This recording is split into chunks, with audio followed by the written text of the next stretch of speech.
दरियाचंद की बीवी रोते हुए गुलमहर के पास आती है। वो बताती है कि उसका शौहर दरियाचंद 4 महीने से लापता था। अब कुछ दिन पहले जंगल से उसकी और उसके साथी की लाश मिली है।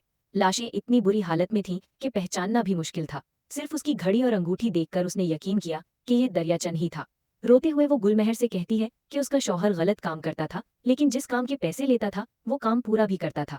पहले उसे शेरदिल खान को कत्ल करने के लिए भेजा गया, फिर उसे छुपने का हुक्म दिया गया, और जब सब कुछ ठीक होने लगा तो जाफरान खान की हवेली से उसे दोबारा बुलाया गया, लेकिन उसके बाद वो कभी वापस नहीं आया। दरियाचंद की बीवी सिर्फ एक बात कहती रहती है, मुझे इंसाफ चाहिए। उसकी आंखों के आंसू देखकर गुलमहर का दिल पिघल जाता है। वो उसे तसल्ली देती है और वादा करती है कि जो भी हो जाए वो उसे इंसाफ जरूर दिलाएगी। लेकिन असली धमाका उस वक्त होता है जब गुलमहर फौरन तोरसम से बात करने का फैसला करती है। वो उसे दरियाचंद की बीवी की सारी बात बताती है। फिर वो एक ऐसी बात कह देती है जो तोरसम के होश उड़ा देती है। गुलमहर कहती है, मुझे पता है दरियाचंद का कातिल कौन है, और वो चचा है। तोरसम फौरन गुस्से में आ जाता है और कहता है कि ये नामुमकिन है। वो यकीन ही नहीं करता कि उसका चचा अपने वफादार लोगों को मरवा सकता है।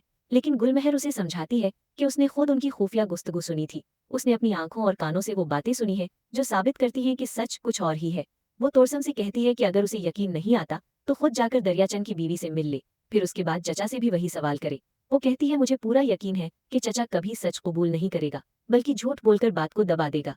ये बात तोरसम को अंदर तक हिला देती है। थोड़ी देर बाद तोरसम खुद दरियाचंद की बीवी से मिलता है। गुस्से और दर्द में डूबी हुई वो औरत फिर से पूरी कहानी सुनाती है। वो कहती है कि दरियाचंद को 3 महीने तक छुपाया गया। जब वो वापस आया तो उसका बाजू कटा हुआ था। अभी वो कुछ बेहतर हुआ था कि उसे दोबारा हवेली बुलाया गया, और उसके बाद उसकी लाश जंगल से मिली। वो बद्दुआ देते हुए कहती है कि जिसने उसके शौहर का कत्ल किया है, अल्लाह उसे कभी माफ न करे। उसके अल्फाज सुनकर तोरसम खामोश हो जाता है, क्योंकि अब उसके पास भी कोई जवाब नहीं होता।